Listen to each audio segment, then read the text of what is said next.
بسم الله الرحمن الرحيم. الحمد لله رب العالمين، والصلاة والسلام على سيد الأنبياء والمرسلين وعلى آله وأصحابه أجمعين. أما بعد، فأعوذ بالله من الشيطان الرجيم. بسم الله الرحمن الرحيم. ولا تقربوا مال اليتيم إلا بالتي هي أحسن حتى يبلغ أشده وأوفوا بالعهد إن العهد كان مسؤولا وأوفوا الكيل إذا كلتم وزنوا بالقسطاس المستقيم ذلك خير وأحسن تأويلا ولا تقف ما ليس لك به علم إن السمع والبصر والفؤاد كل أولئك كان عنه مسؤولا. صدق الله مولانا العظيم. ولا تقربوا مال اليتیم، تم یتیم کے مال کے قریب بھی نہ جاؤ. قرآن کریم کی بھائی عجیب فصاحت و بلاغت ہے. میں عموماً جو قرآن کے الفاظ کی فصاحت و بلاغت کے اعتبار سے باتیں ہوتی ہیں وہ ہم درس میں نہیں کرتے، چونکہ اگر عربی سے مناسبت ہو نا سب دوستوں کو پھر ان میں زیادہ مزہ آتا ہے. قرآن نے جن چیزوں کی طرف انسان کو فطری لگاؤ ہے نا، جب قرآن ان سے روکتا ہے تو تقربو کا لفظ لاتا ہے. ولا تقربوا مال الیتیم ولا تقربوا الزنا ولا تقربوا الفواحش ولا تقربوا الفواحش ولا تقربوا الزنا ولا تقربوا مال الیتیم. چونکہ ان چیزوں کی طرف انسان کو فطری لگاؤ ہے، فرمایا کہ جن برائیوں کی طرف تمہیں فطری طور پر لگاؤ ہے نا، تمہاری فطرت کو پہلے ہی ادھر کشش ہے، تم اس کے قریب نہ جانے دو وگرنہ گناہ میں مبتلا ہو جاؤ گے. مثلا مرد اور عورت کی فطرت ایک کشش جو ہے ایک فطری عمل ہے. قرآن نے فرمایا اس کے قریب بھی نہ جاؤ. کیا مطلب؟ خلوت اجنبیہ سے بچو، بے پردگی سے بچو، مخلوط ماحول سے بچو، چونکہ یہاں فطرت پہلے ہی موجود ہے. جہاں فطرت پہلے ہی موجود ہو وہاں بھائی غلطی کا امکان بہت بڑھ جاتا ہے، زیادہ ہو جاتا ہے. اپنے آپ کو بچاؤ. فرمایا ولا تقربوا مال الیتیم. مال کی طرف انسان کو فطری طور پر کشش ہے. یتیم کا مال ہو، بیچارہ اس کا کوئی ہے نہیں ہے، سارا کچھ تمہاری مٹھی میں، تو یہاں تمہاری جو فطری تمہیں کشش ہے نا مال کی طرف، یہ تم سے کبھی بھی غلطی کروا سکتی ہے. بہت احتیاط برتو. ولا تقربوا مال الیتیم، یتیم کے مال کے قریب بھی نہ جاؤ. الا باللتی ہی احسن، ہاں مگر اچھے طریقے سے. حتی یبلغ اشدہ، یہاں تک کہ وہ یتیم جو ہے وہ اپنی جوانی کو پہنچ جائے. وَأَوْفُوا بِالْعَهْدِ، اگلا حکم یہ ہے کہ عہد اور معاہدہ کو پورا کرو. اس کا تعلق بندہ اور اللہ کے درمیان بھی ہے، دو افراد کے درمیان بھی ہے، دو قوموں کے درمیان بھی ہے، دو ملکوں کے درمیان بھی ہے. یہ قرآن کی بہت بڑی ہدایت ہے. جہاں تمہارا کوئی معاہدہ ہو، عہد ہو، اس کو پورا کرو. جب تک تمہاری اس معاہدے کی وجہ سے کسی حلال کو حرام کرنا یا حرام کو حلال کرنا ہو، پھر اس معاہدہ کو چھوڑ دو، وگرنہ اس معاہدہ کو پورا کرو. اور بھائی مسلمان کا سب سے بڑا معاہدہ جو ہے وہ اشہد ان لا الہ الا اللہ واشہد ان محمدًا عبدہ ورسولہ. یہ ہمارا سب سے بڑا معاہدہ. لہٰذا جو شرک کرے گا وہ اللہ کے اس معاہدے کو توڑے گا. جو رسول اللہ صلی اللہ علیہ وسلم کے علاوہ کسی اور کی اتباع کرے گا بھائی وہ اس عہد کو کیا کرے گا؟ توڑے گا. بھائیو میری بات صاف صاف سنو. نکاح کے موقع پر جو قبول ہے یہ عہد ہے. کل قیامت والے دن بیوی سے بھی پوچھا جائے گا، شوہر سے بھی پوچھا جائے گا. اور یہ جو نیا رشتہ قائم ہوا ہے کہ ہم آپ کے ساتھ اچھا چلیں گے، آپ ہمارے ساتھ اچھا چلنا، یہ ہمارا عہد و معاہدہ ہے.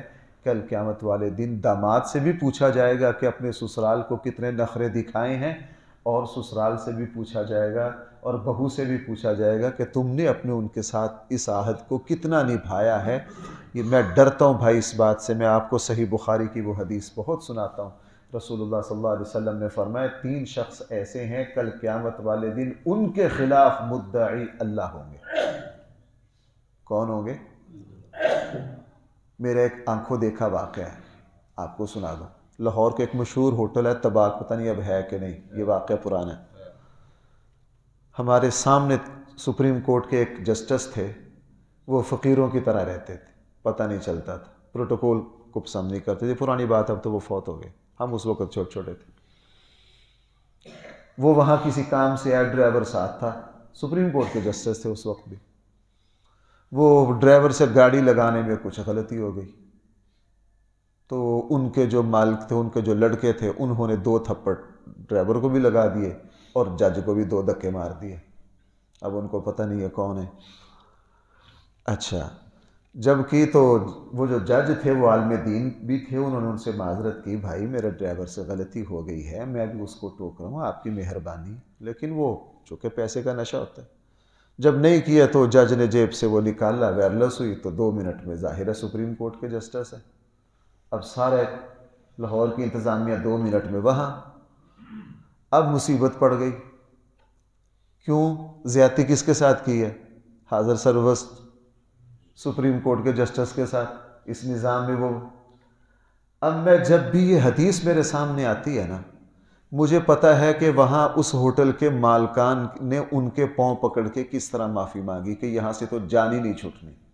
ڈی پی وغیرہ آگے انہوں نے کہا خبیثو، آگے مدعی ہی تمہارے خلاف کون ہے؟ تم نے سپریم کورٹ کے جسٹس کو ہی دھکے مارے ہیں، اسی کی گاڑی کا شیشہ توڑا ہے، اسی کے ڈرائیور کو تھپڑ مارے ہیں، تو انہیں بچنا کدھر سے ہے؟ اب جب ایک سپریم کورٹ کے جسٹس کی یہ طاقت ہے تو بھائیوں میدان محشر میں جس مقدمہ کے مدعی اللہ ہوں، یہ واقعہ میرے سامنے بچپن کا ہے، میں جب بھی اس حدیث کو پڑھتا ہوں نا، سچ بات یہ ڈر لگتا ہے۔ جس مقدمے میں مدعی اللہ ہوں، بھائیوں میری بات سنو، انبیاء کانپ جائیں گے، ہماری تو اوقات ہی کوئی نہیں۔ اب اس حدیث میں پتہ کیا ہے؟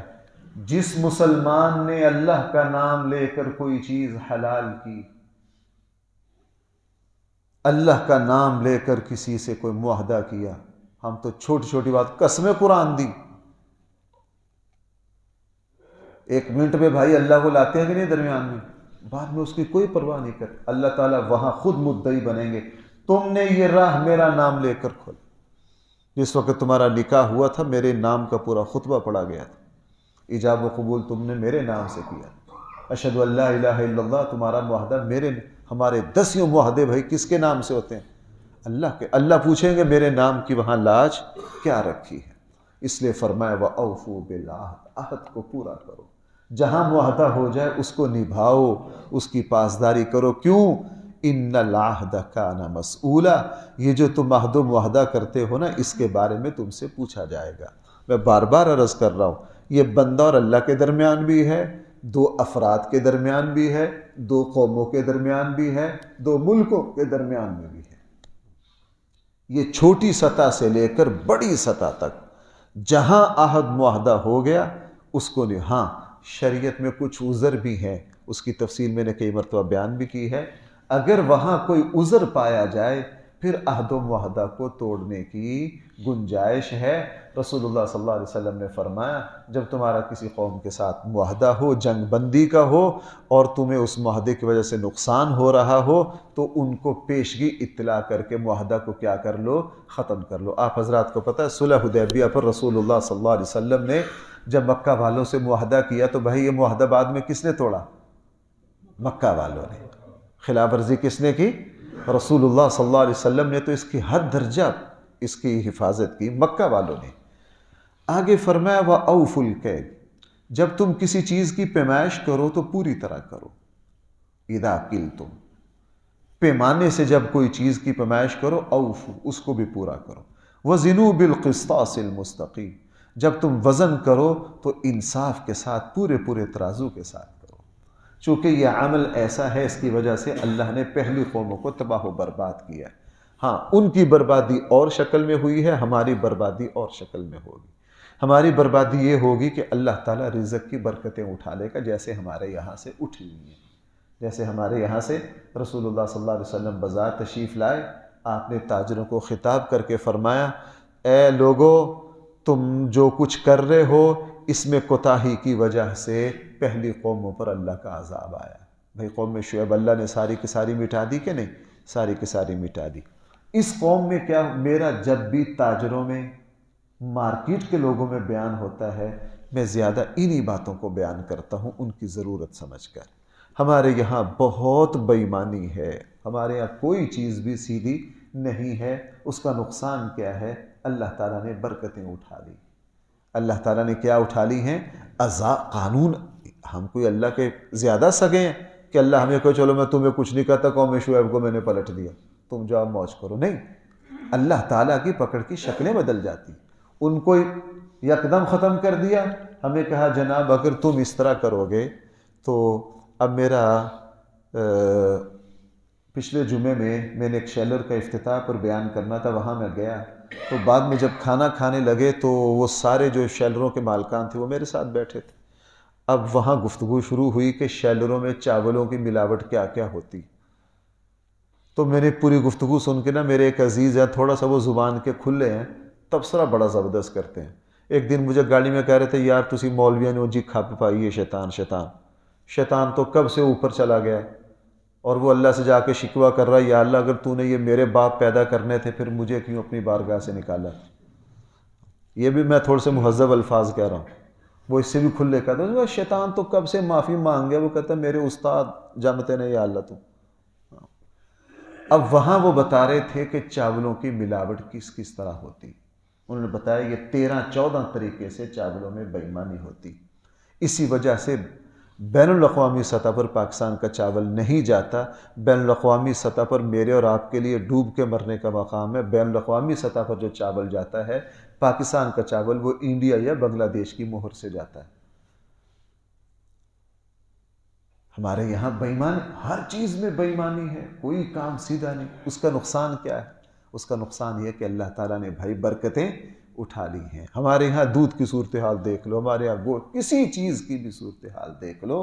دیکھو بھائی میری ایک بات سنو، اللہ اکبر، میں اس کو الفاظ میں کس طرح سمجھاؤں؟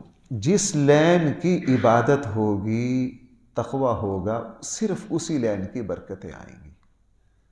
ہم نماز، تہجد، ان چیزوں کا اہتمام کریں گے نا، عبادات کی برکتیں ہمیں ملیں گی۔ جو لوگ دین کو نہیں سمجھتے وہ ان کا بھی رد کرتے ہیں۔ اگر ہمارے پاس عدالت کا دین مضبوط ہوگا نا تو اس لین کی برکتیں آئیں گی۔ اگر ہمارے یہاں مارکیٹ کا دین ہوگا نا تو تجارت اور رزق کے اعتبار سے برکتیں آئیں گی۔ اگر ہمارے یہاں ہسپتال اور ڈاکٹروں کے اعتبار سے تقویٰ ہوگا نا تو صحت اور علاج کے اعتبار سے برکتیں آئیں گی۔ اگر ہمارے یہاں ماں باپ دین کے مطابق چلیں گے تو اولاد کی فرما برداری کے اعتبار سے برکت۔ یہ الگ الگ مدیں، بھائی یہ کیا ہے؟ الگ الگ۔ جس مد کا تقویٰ اختیار کیا جائے گا، جس مد کا کیا اختیار کیا جائے گا؟ تقویٰ، اللہ تعالیٰ اسی مد کی برکتیں اتار دیں گے۔ بازار کا دین جب بازار میں آئے گا نا، تجارت خود بخود چمک جائے گی۔ مسلمانوں کی الحمدللہ عبادات بہت اچھی ہیں۔ بعض لوگ اس کا رد کرتے ہیں، وہ کی نمازاں پڑھی جاندے نے، یہ بالکل غلط بات ہے، یہ بالکل غلط بات ہے۔ آپ نے دیکھا جیسے کیسے جتنا دل کا سکون مسلمان کو حاصل ہوتا ہے کافر کو حاصل ہے، کیوں بھائی ایسا ہے کہ نہیں؟ عبادات کا نتیجہ ہے کہ عبادات سے دلوں کو سکون ملتا ہے۔ وہ ہمارے پاس الحمدللہ اب بھی گئے گزرے زمانے میں اللہ کا بہت بڑا فضل ہے۔ اگر ہمارا دین مارکیٹ میں آ جائے، اور جہاں جہاں آ رہا ہے الحمدللہ، میں نے زندگی میں ایسے لوگ دیکھے، میں نے زندگی میں ایسے لوگ دیکھے ہیں، ان کا ناپ تول اتنا تقویٰ پر مبنی، اتنا تقویٰ پر مبنی۔ میں ہمارے یہاں کے ایک مزدور ہیں، اب میرا کوئی چونکہ میں اب آنا جانا گاؤں کام ہے، تو وہ بہت متقی پرہیزگار تھے جی۔ ان کو خواجہ صاحب کے، علامہ اقبال کے اشعار بہت یاد تھے۔ ہمارے یہاں ہر کوئی کوشش، ان کا احترام بڑا تھا، احترام بڑا تھا. انہوں نے ساری زندگی مزدوری کی ہے، بس جس کو چاہیے تھا چاچا جی فلاں، بس ان کے کام ہم نے خود دیکھا، مدرسے کے کام ہوتے تھے، بس ان کے حوالے کر کے 15 دن نہیں ان کو پوچھتے تھے. ہم طالب علم تھے، اب وہ مدرسے کی جو چھت تھی اس کے اوپر مٹی ڈالا کرتے تھے، تو وہ مٹی وہ لپائی والی پرانی چھتیں تھی، وہ 15 دن مٹی ڈالتے رہتے تھے. ہم نے دیکھا اطمینان سے، اور وہ حضرت خواجہ صاحب کے اشعار پڑھ رہے ہیں، کر لے جو کرنا ہے ایک دن موت ہے، یہ پورا قصیدہ ان کو آتا تھا، بیچ میں روتے بھی رہتے تھے، لگے رہتے. اب تھے مزدور، اس مزدوری کا نتیجہ کیا نکلا؟ اس مزدوری سے پیسے کمائے ہوئے ان کے 3 بیٹے ہیں، تینوں اس وقت قابل ترین عالم ہیں. تینوں اس وقت کیا ہیں؟ اولاد ان کی بڑی صاحب علم بنی. اللہ تعالیٰ نے مزدور کی مزدوری میں بھائی کیا دے دی. آپ یہ دیکھتے ہیں نا دن رات واقعات کہ ریڈی لگانے والے کی جو بیٹی ہے وہ میٹرک میں پورے ملک میں کیا آ گئی. آپ تسلی کر لیجئے اس کا ناپ تول پورا ہوگا. اللہ نے اس کو برکتوں سے نوازا ہوگا. اللہ نے اس کو کس سے نوازا ہوگا؟ اس لیے بھائی قرآن کہہ رہا ہے وَأَوْفُوا الْكَيْلَ، جب تم ناپ تول کرو، اِذَا قِلْتُمْ، تو بھائی اس کو اچھی طرح کرو، اچھی طرح کرو. معاملات میں کسی کا حق ہمارے ذمے نہ ہو، کسی کا حق ہمارے ذمے نہ ہو. اور اس میں بھائی سگے بھائی بھی شامل ہیں، بہنیں بھی شامل ہیں، بیوی بھی شامل ہے، رشتہ دار بھی شامل ہیں، پڑوسی بھی شامل ہیں، ہمارے ماتحت بھی شامل ہیں، ہمارے کاروباری پارٹنر بھی شامل ہیں. ان سب کے ساتھ پورے کے پورے انصاف کے ساتھ تمام معاملات میں پورا پورا حق. اذا قلتم وزنوا بالقسطاس المستقیم، اور جب بھی تم تولو تو انصاف کے ساتھ تولو. ہاں، جب بھی کہیں اس میں یہ بھی شامل ہے، جب تمہیں کبھی 2 مسلمانوں کے درمیان فیصلے کے لیے بلایا جائے، انصاف سے فیصلہ کرو. یہ بھی اسی ترازو میں آتا ہے. بے ایمانی نہ کرو. ہمارا پیمانہ بدل جاتا ہے، ہمارا پیمانہ بدل جاتا ہے. اب تو ہمارا پیمانہ اتنا ڈول گیا ہے، اتنا ڈول گیا ہے کہ ہم اپنے مسلکی بنیادوں پر پتہ نہیں کس کس چیز پر ہمارا پیمانہ ڈول جاتا ہے. کسی دوسرے کے لیے فلاں پیمانہ، اس کے لیے فلاں پیمانہ، رشتہ دار کے لیے اور، غیر رشتہ دار کے لیے اور، جہاں مفاد ہو وہاں پیمانہ اور، جہاں مفاد نہ ہو وہاں پیمانہ. ہمارے عجیب عجیب پیمانے ہیں. آج کل ہمارے یہاں سیاست گرم ہے. کل میں گجرانوالہ کسی کام سے جانا تھا، 4 جگہ گیا، چاروں جگہ 4 لیکچر سنے. 1-2 جگہ بولا، باقی خاموشی سے سنتا رہا، اور سننے میں ہی عافیت ہے. وہ کہتے جب مرغی انڈوں پر آئی ہوتی ہے نا، مرغی کو چھیڑو تو وہ آگے سے پڑ جاتی ہے. تو میں سمجھتا ہوں کہ بھائی اب مرغی انڈوں پر آئی ہوئی ہے تو ذرا بچت لو، کسی سے بحث نہ کرو. اب 18 میں جس کو یہ لائے وہ اچھا ہے، دوسروں کے یہاں برا ہے. اب یہ جس کو لا رہے ہیں ان کے یہاں برا ہے، ان کے یہاں اچھا ہے. بھائی یا دونوں غلط ہیں یا دونوں صحیح ہیں. جب بڑا گھر لے کر آیا ہے، 18 میں بڑا گھر جس کو لایا تھا اب بھی بڑا گھر اسی کو لایا ہے. یا اس کا دونوں کو لانا غلط ہے یا اس کا دونوں کو لانا صحیح ہے. کچھ کہہ رہے ہیں نہیں 18 والا لانا بہت بڑی نیکی تھی، کچھ کہہ رہے ہیں نہیں اب والا لانا بڑی نیکی ہے. ہم نے کہا بھائی ہم تو جاہل ہیں، ہم یہ پیمانے نہیں سمجھ سکتے. بس ذرا پیمانہ ایک رکھو، انصاف کے پیمانے سے یا دونوں غلط ہیں یا دونوں صحیح ہیں. ایسا نہیں کہ ایک تمہارا صحیح ہو میرا غلط ہو یا میرا صحیح ہو. ہمارے پیمانے جہاں جہاں اپنی وابستگیاں آتی ہیں ہمارے پیمانے بدل جاتے ہیں. رشتہ داریاں آتی ہیں ہمارے پیمانے بدل جاتے ہیں. مجھے خود ڈسکم ایک صاحب نے بتایا ہمارا فیصلہ فلاں عالم دین کے پاس گیا ہے، جو میرا مد مقابل ہے وہ اس مسلک سے تعلق رکھتا ہے. کہنے لگا انہوں نے پہلی اس میں اچھی طرح بات سنی اور معاملات ٹھیک کیے، اگلے میں ان مولوی صاحب کو پتہ چل گیا کہ فلانا بندہ جڑا نا ساڈے مسلک دا مسجد نو چندہ دیندا ہے. کہنے لگا اگلی مرتبہ فیصلہ تبدیل ہو گیا. تو یہودی علماء بھی تو یہی کرتے تھے. یہودی علماء بھی تو کیا کرتے تھے؟ یہی کرتے تھے کہ ہماری پارٹی کا بندہ ہے. کیا ہے؟ ہماری پارٹی کا بندہ ہے. اللہ تعالی ہم سب کی اصلاح فرمائے. بھائیوں، میں جو کردار کی باتیں ہیں نا میں ان پر بہت زیادہ زور دیتا ہوں. آپ مجھے وظائف بتاتا اس طرح کی چیزیں مجھ سے کم سنتے ہیں. کردار سازی پر میرا ساری زندگی کا جو زور ہے وہ اس پر ہوتا ہے، اور اللہ کی رحمتیں اسی سے اترتی ہیں. اس لیے قرآن نے آگے ذرا دیکھنا، یہ قرآن نے کیا کہا؟ ذالک خیر. لوگوں عہد پورا کرو گے، ناپ تول پورا کرو گے، انصاف کرو گے، ذالک خیر. یہ کیا ہے؟ بہت اچھا۔ آگے احسن تأویلا، یہ ہے روح اس آیت کی، اور یہ نتیجے کے اعتبار سے بہت اچھا ہے۔ تمہیں اس کا برکتوں کا پتہ نہیں۔ میں آپ کو وہ حدیث سناتا ہوں بھائی، بارہا سنائی ہے، آخری بات میری سننا۔ حضرت عمر رضی اللہ عنہ کے گورنر نے، اب میں نام بول رہا ہوں، پتہ نہیں حضرت معاذ بن جبل نے یا پتہ نہیں کس نے، اب میرے ذہن سے نکل رہا ہے۔ حضرت عمر رضی اللہ عنہ جو صوبوں کی آمدن ہے نا، اس کا حساب کر رہے تھے۔ ایک صوبے کی سالانہ آمدن 3 سال سے پیچھے کا ریکارڈ چیک کیا۔ 3 سال پہلے جو آمدن تھی نا، اگلے سال آمدن اس سے ڈبل۔ اور حضرت عمر چونکہ کہ ہوئے یہ میرا گورنر، کہیں مجھے راضی کرنے کے لیے ٹیکس تو نہیں بڑھا دیا اس نے، اس سے اگلے سال والی کہا اس کو چیک کرو، وہ پچھلے سے ڈبل۔ حضرت عمر نے محمد بن مسلمہ جو شعبہ احتساب کے، ان کو فوراً انہوں نے کہا یہ 3 سال کی آمدن اس صوبے کی ڈبل ہو رہی ہے، یہ کوئی میرا گورنر چاپلوس تو نہیں مجھے راضی کرنے کے لیے مرکز کو آمدن زیادہ بھیج رہا ہے، جاؤ فی الفور جاؤ ٹیکس چیک کرو اس نے کیا کیا۔ محمد بن مسلمہ گئے، 8 دن اس پورے صوبے کے تاجروں سے ملے، ان سے ملے، ان سے ملے، ان سے ملے۔ انہوں نے کہا جی 3 سال کا ایک ہی ٹیکس ہے، کوئی اضافہ نہیں، زکوٰۃ کا وہی طریقہ، ہم پر کوئی، ہم بہت خوش ہیں اپنے گورنر سے، وہ اس نے ہم پر کوئی اضافی چیز نہیں لگائی۔ محمد بن مسلمہ بڑے حیران کہ یار یہ ہر سال آمدن بھی ڈبل ہو رہی ہے، پچھلے سے ڈبل، پچھلے سے ڈبل، اور یہاں سارے راضی بھی ہیں۔ رپورٹ پیش کی حضرت عمر کو آ کے، جی وہاں سارے تاجر راضی ہیں، کوئی مسئلہ نہیں ہے۔